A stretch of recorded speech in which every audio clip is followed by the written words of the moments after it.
캐나다 경제가 완만한 경기 침체에 진입할 것이란 분석이 나오고 있습니다. 경기 침체 가능성을 주시해온 한 전문가는 2분기와 3분기 연속 경제가 부진할 것이라며 기술적 경기 침체로 볼 수 있다고 전했습니다. 오늘 연방통계청이 발표한 8월 국내 총생산 GDP는 전달과 큰 차이가 없었습니다. 서비스 부분이 0.1% 성장했지만 반대로 생산 분야는 0.2% 감소했습니다. 높은 이자와 인플레이션, 산불과 가뭄 등이 경제에 계속 압박을 주면서 9월에도 GDP 정체가 이어질 거란 예비 전망도 나왔습니다. 5월 이후 경제가 나아지지 않고 있는 겁니다. 이 전문가들은 3분기 경제가 연방중앙은행의 예상과 달리 마이너스 0.1%를 기록할 걸로 보인다며 완만하지만 경기 침체가 시작될 것으로 전망했습니다. 그러나 GDP가 우리가 어디로 가고 있는지 말해주지 않는다는 또 다른 전문가는 하락폭이 매우 작아 모든 지표를 봐야 한다며 다음번 고용과 임금 지표를 주시하고 있다고 전하기도 했습니다. 경기 침체냐 아니냐보다 지금은 금리 인상의 시차적 영향에 따른 경기 둔화를 지켜봐야 한다며 내년 초 더 깊어질 경기 침체를 우려하는 목소리도 나왔습니다. 경기 침체를 두고 전문가들 사이에 이견이 많은데 다만 금리가 더 오르지 않을 거라는 의견에는 힘이 실리고 있습니다. 전문가들은 오늘 발표가 중은이 금리 인상을 중단해야 할 분명한 이유라고 전했습니다. 더 나아가 중은의 금리 인하 시기를 앞당길 수 있는 가능성도 보인다고 일부 전문가들은 덧붙였습니다.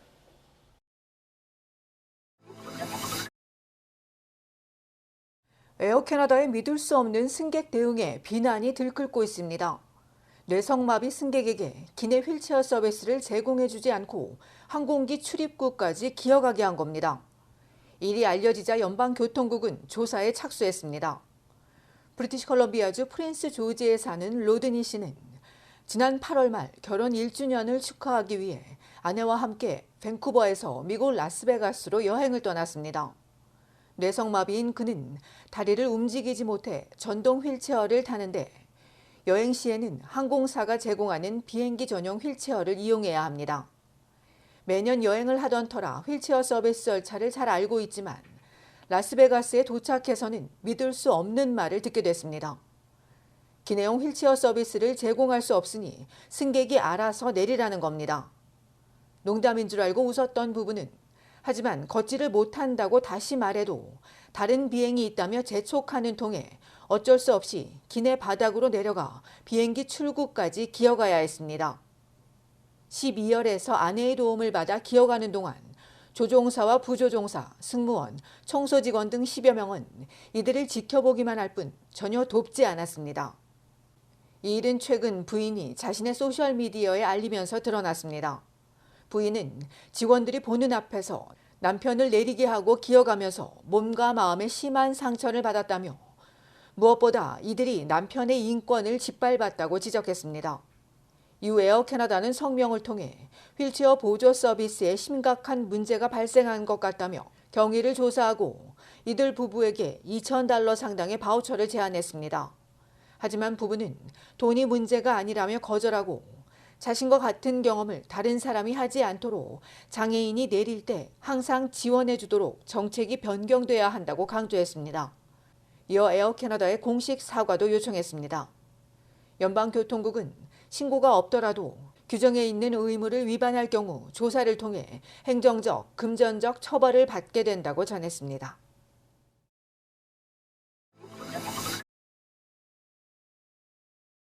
구급대원에서 가정의까지 온타리오주 의료 인력난에 심각한 경고등이 켜졌습니다.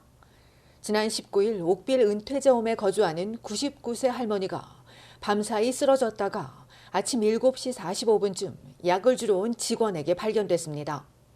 911에 연락하고 구급차를 기다리는 사이에도 할머니는 극심한 고통을 호소했고 이에 애타게 기다리던 가족이 911에 재차 확인하자 할머니 상태를 묻고는 갈 것이라고 했지만 결국 첫 신고 4시간이 지나서야 구급차가 도착했습니다. 병원에서도 7시간을 기다려 의사를 만났고 이날 자정쯤 돼서야 할머니 척추뼈에 금이 갔다는 이야기를 들을 수 있었으며 결국 병원에 입원했습니다. 가족은 고령인데도 너무 오래 기다린 탓에 할머니 증상이 더 악화됐다며 의료 시스템 전반을 뜯어 고쳐야 한다고 지적했습니다. 가정의 인력 수급에도 빨간불이 들어왔습니다. 올해 초 조사에서 주민 220만 명 이상이 이미 가정의가 없는 것으로 나타났는데 3년 후엔 440만 명, 즉 4명 중 1명이 가정의를 찾지 못할 거라고 경고했습니다. 가정의를 그만두거나 진료 시간을 줄이기 때문으로 토론토만 보더라도 14% 넘는 41만 5천여 명이 가정의의 지속적인 진료를 받지 못하는 실정입니다. 관련 대학은 자금 부족과 의대생의 가정의학 기피도 문제지만 무엇보다 과도한 행정 업무가 이들을 떠나게 한다고 지적했습니다. 진료비 지원과 주 19시간에 해당하는 과도한 행정관리 업무를 간소화하는 등 정부 조치가 매우 시급하다고 촉구했습니다.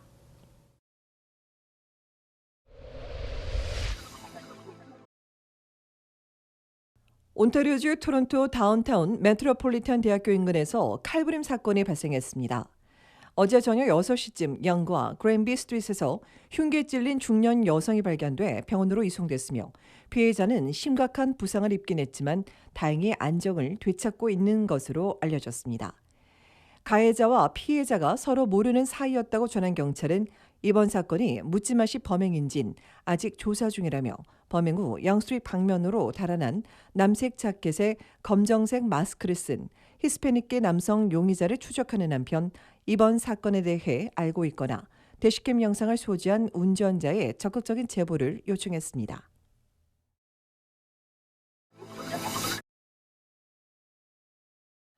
에어 캐나다의 3분기 영업이익이 크게 증가했습니다. 높은 인플레이션과 고금리에도 불구하고 여름 휴가철을 맞아 항공 여행객이 급증한 덕분으로 에어 캐나다는 3분기 영업이익이 5억 800만 달러 손실을 기록한 지난해 동기간과 달리 올해는 12억 5천만 달러 증가하며 코로나19 대유행 이전인 2019년 실적을 넘어섰다고 밝히고 총 매출도 지난해 53억 2천만 달러에서 63억 4천만 달러로 늘었다고 덧붙였습니다. 에어 캐나다는 9월 30일로 마감된 예약 항공권 판매액도 전년 동기간보다 55% 증가한 45억 달러를 기록했다며 여행에 대한 욕구가 높아짐에 따라 항공 여행 수요는 매우 안정적이라고 전했습니다.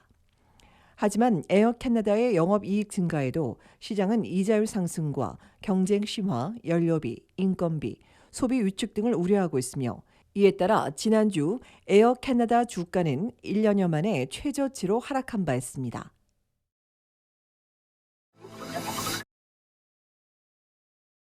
인터랙 데비카드가 온타리오주 토론토를 포함해 광역 토론토 전역에서의 결제요금 시스템 도입을 축하하기 위해 랜덤 콘테스트를 시작했습니다.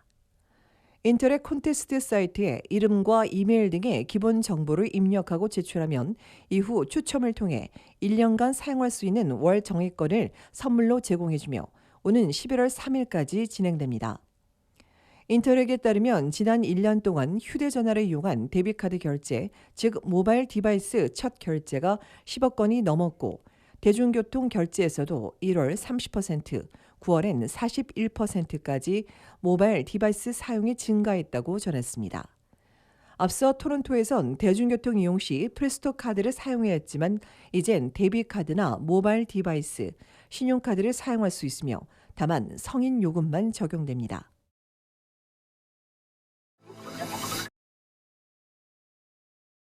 유럽연합이 내년부터 외국인을 대상으로 시행할 계획이었던 온라인 입국 허가제 도입 시점을 오는 2025년으로 다시 늦췄습니다.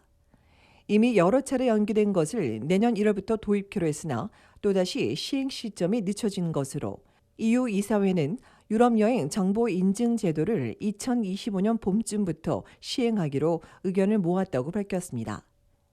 이 인증 제도는 EU 회원국 30개국을 여행하려는 외국인이 사전에 해당 사이트에 들어가 개인정보와 보안 관련한 항목 등의 정보를 입력한 뒤 입국 허가를 신청하고 심사 후 특별한 문제가 발견되지 않으면 입국 승인이 이루어지도록 하는 시스템으로 EU 이외에 무비자로 입국하는 63개국 방문객들을 추적하기 위해 만들어졌으며 1인당 7유로 정도의 신청비가 예상됩니다.